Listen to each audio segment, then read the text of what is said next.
हाय बच्चों, कैसे हो आप सब। इस क्लास में मैं आपको कराऊंगा एक्सरसाइज 5.4 क्लास 6 की। तो चलिए शुरू करते हैं अपने इस एक्सरसाइज को। मेरी वीडियो में कोई टाइम वेस्ट नहीं होता, मैं डायरेक्ट अपने काम की बात पर आता हूँ। आइए चलते हैं। अगर आपने इससे पहले के चैप्टर्स नहीं देखे हैं तो मेरे यूट्यूब पर प्लेलिस्ट बनी हुई है, उसे जाकर देख लें। तो चलिए शुरू करते हैं। Question number 1, what is the measure of right angle. तो मैंने आपको इससे पिछले वाली क्लास में बताया था कि राइट एंगल कितना होता है, 90 डिग्री। तो इसका आंसर है 90 डिग्री। और मैंने आपको पिछली क्लास में ये भी बताया था कि स्ट्रेट एंगल, हाफ रेवोल्यूशन, इन सब का मतलब क्या होता है, 180 डिग्री। बताया था ना, बिल्कुल। अब चलते हैं क्वेश्चन नंबर 2 पे। से ट्रू और false. The measure of an acute angle is smaller than. ये जो साइन होता है ये स्मॉलर का होता है। इसका मुंह जिसकी तरफ खुला होता है ना वो चीज़ बड़ी होती है। ये 90 की तरफ खुला है मतलब 90 बड़ा है। अब इसने पूछा है एक्यूट एंगल का मेजर 90 से छोटा होता है, बिल्कुल। क्योंकि 3 तरीके के एंगल होते हैं, एक्यूट, ऑब्ट्यूज और रिफ्लेक्स। मैंने पिछली वीडियो में बता दिया, एक बार फिर रिपीट कर देता हूँ। एक्यूट एंगल वो होते हैं जो 90 से छोटे होते हैं, ऑब्ट्यूज एंगल वो होते हैं जो 90 से बड़े होते हैं, और रिफ्लेक्स एंगल वो होते हैं जो 180 से बड़े होते हैं। ओके, तो इसने एक्यूट पूछा था, एक्यूट 90 से छोटे होते हैं, तो इसमें वही लिखा है। Measure of an obtuse angle, obtuse angle 90 से बड़े होते हैं। और उसने क्या लिखा है, measure of an obtuse angle. उसने लिखा है कि उससे 90 बड़ा होता है। नहीं, ये लोग 90 से बड़े होते हैं, तो इसका साइन यहाँ होना चाहिए था, ऐसे। ये जो मुंह खुला है ना, ये measure of an obtuse angle के साइड होना चाहिए था, तो ये फॉल्स है। Measure of an reflex angle, reflex angle 180 से बड़े होते हैं, तो इसका मुंह रिफ्लेक्स एंगल की तरफ ही खुला हुआ है, तो ये ट्रू है। The measure of one complete revolution 360 degree, सही है। ये मैंने आपको बताया था, कंप्लीट रेवोल्यूशन 360 डिग्री का होता है सर्कल में, तो ये ट्रू है। If angle M is equal to 53 and angle B is equal to 35, then angle A is larger than angle B। क्योंकि आप यार क्वांटिटी में देख लो ना, 53 35 से बड़ा है ना, तो ये तो वैसे ही ट्रू है। आपको डिग्री तक जाने की जरूरत ही नहीं, आप क्वांटिटी देख लो। अब चलते हैं क्वेश्चन नंबर 3 पर। Write down the measures of some acute angle and some obtuse angle. At least 2 तो लिखने हैं आपको। एक्यूट एंगल के 2 एग्जाम्पल देने, ऑब्ट्यूज एंगल के 2 एग्जाम्पल देने। इसमें सोचने वाली कोई बात ही नहीं है। 90 से नीचे का आप कोई भी 2 नंबर लिख दो, कोई भी, चाहे वो 1 हो चाहे वो 89 हो, वो एक्यूट एंगल है। और ऑब्ट्यूज एंगल 90 से बड़े और 180 से छोटे, चाहे आप 91 ले लो चाहे आप 179 ले लो, ये दोनों ही आपके ऑब्ट्यूज कहलाएंगे। अब चलते हैं क्वेश्चन नंबर 4 पर। Measure the angle given below using the protractor and write down the major.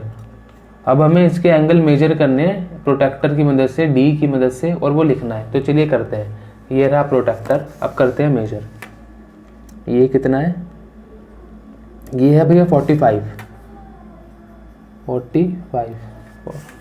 ये कितना है, ये है भैया 120। देखो 120 पे जा रहा है ना, ये है 120। और ये तो वैसे ही आपको पता 90 है क्योंकि परपेंडिकुलर लाइन है, फिर भी मैं आपको नाप के दिखा देता हूँ। ये देखो 90 है ये। अब इसमें ये तीनों नापने हैं, तो पहले तो ये वाला नापते हैं हम। कितना आया ये आया 60। ये 60 है, तो ये भी 60 ही, नहीं ये 90 है क्योंकि ये परपेंडिकुलर लाइन जा रही है। ये 90 है। और ये कितना है, एक यहाँ एक यहाँ, ये है 130 जी। ये है 130, देखिए 130 पे आ रहा है ना, ये है 130। तो हमने कर दिए इनके मेजर्स और नोट राइट डाउन भी कर दिए हैं नीचे। अब चलेंगे अपने क्वेश्चन नंबर 5 की तरफ। Which angle has large measure, first estimate then measure. इसने कहा है ये ए और बी को देखिए। अब इसमें से बताइए छोटा एंगल कौन सा है, बड़ा एंगल कौन सा है। पहले आप देख के पता लगाइए, फिर मेजर कीजिए। तो आपको देख के भी पता लग रहा होगा कि ये कम खुल रहा है, ये ज़्यादा खुल रहा है। जो ज़्यादा खुल रहा है मतलब वो बड़ा एंगल है, जो कम खुल रहा है मतलब वो छोटा एंगल है। अब इन्हें मेजर कर लेते हैं। वैसे बी बड़ा है और ए छोटा है, अब इन्हें मेजर करेंगे तो हाँ जी, बी आया है आपका 70 डिग्री, बी आया है 70 डिग्री।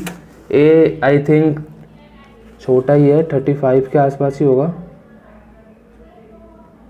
40, बी आया है 40, तो ए आया है 40, बी आया है 70, तो इसमें बी हो गया लार्जर, जो इसने पूछा था, लार्जर मेजर।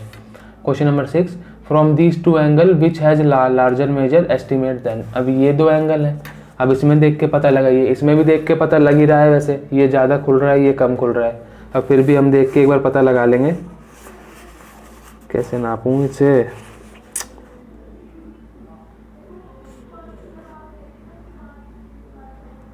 ये है 60 और ये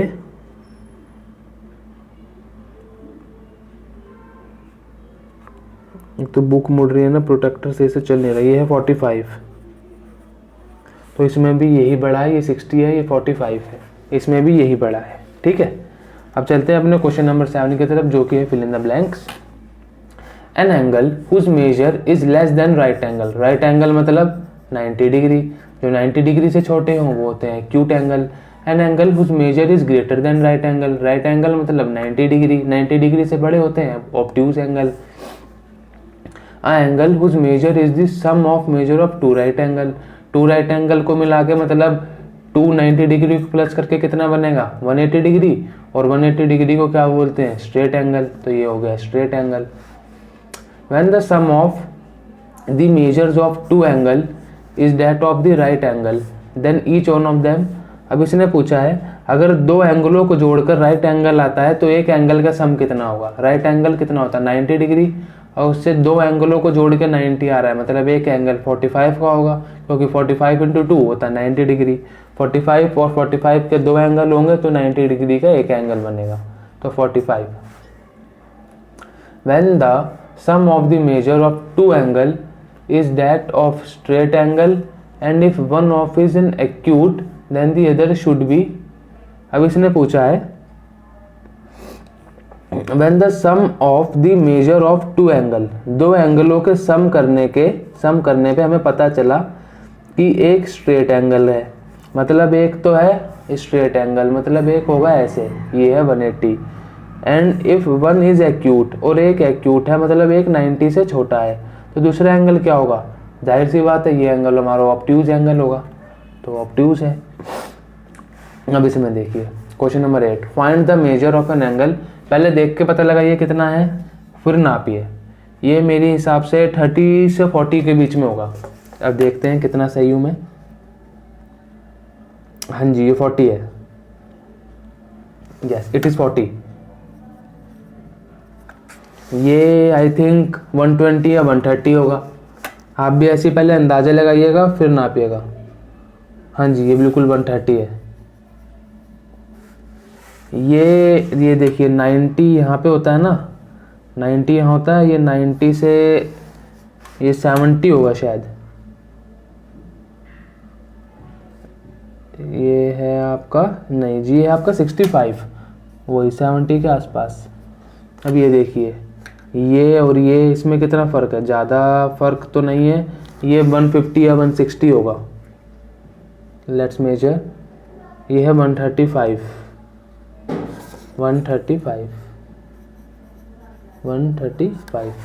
ठीक है, अब चलते हैं क्वेश्चन नंबर 9 की तरफ। Find the angle measure between the hands. अब इन हैंड्स के बीच में हमें एंगल मेजर करने हैं, तो ये तो आपको देख के पता चल रहा है कि ये 90 डिग्री है, क्योंकि परपेंडिकुलर लाइंस हैं, ये तो 90 डिग्री है। और ये अभी ये कितना है, ये मैं आपको बिना मेजर करे भी एक बता देता हूँ कि हर इसके बीच में, क्योंकि इस पूरे का सम 360 होता है और टोटल होते हैं 12 नंबर्स, तो हर नंबर्स के बीच का गैप होता है 30 डिग्री। आप मेजर करके भी देख लेंगे तो भी 30 ही आएगा। ये देखिए 30 पे ही जा रहा है वो, तो ये है 30 डिग्री। और ये है, ये तो आपको देखते ही पता चल रहा होगा स्ट्रेट एंगल है, मतलब 180 डिग्री है। अब इसमें करने की जरूरत ही क्या है, फिर भी मैं आपको करके दिखा दूंगा। ये लीजिए 180 डिग्री है ना, 180 डिग्री। अब चलेंगे अपने क्वेश्चन नंबर 11 की तरफ। मेजर एंड क्लासीफाई 10th में नहीं करवा रहा हूँ, 10th इन्वेस्टिगेट है, आप खुद करके देखिएगा। क्वेश्चन नंबर 11 है measure and classify each angle. अब इसमें ये जो एंगल लिखे हैं ये आपको पहले तो मेजर करने हैं, और मेजर करने के बाद आपको बताना है कि ये कौन से टाइप के हैं, मतलब एक्यूट है, ऑब्ट्यूज है या रिफ्लेक्स है। पहले तो ए ओ बी कहाँ है, ए ओ बी, तो ए ओ बी को पहले नापते हैं, कितना है ये है भैया 40, और 40 क्या होता है, एक्यूट होता है ऑब्ट्यूज होता है, एक्यूट होता है, तो ये है एक्यूट। अब ए ओ सी, अब ए ओ सी नापिए, ए ओ सी कितना है, ए ओ सी आ रहा है आपका 125, तो 125 कितना होता है, एक्यूट होता है ऑब्ट्यूज होता है, ऑब्ट्यूज होता है ना, तो ऑब्ट्यूज। और फिर निकालना है आपको बी ओ सी कहाँ है, बी ओ सी ये रहा। अब आपको ये नापना है बी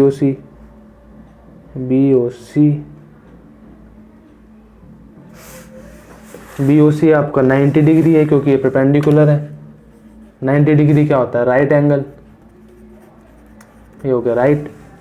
डी ओ सी भी 90 डिग्री है क्योंकि ये भी यहाँ पे बना रहा है, ये देखो ये भी यहाँ बना रहा है 90 डिग्री, तो डी ओ सी भी 90 है। अब डी ओ ए कहाँ है भैया, डी ओ ए, अब हमें नापना है डी ओ ए, तो डी ओ ए कितना है, डी ओ ए है आपका 140, तो 140 कितना होता है, 90 डिग्री से बड़ा है, ऑब्ट्यूज है। D O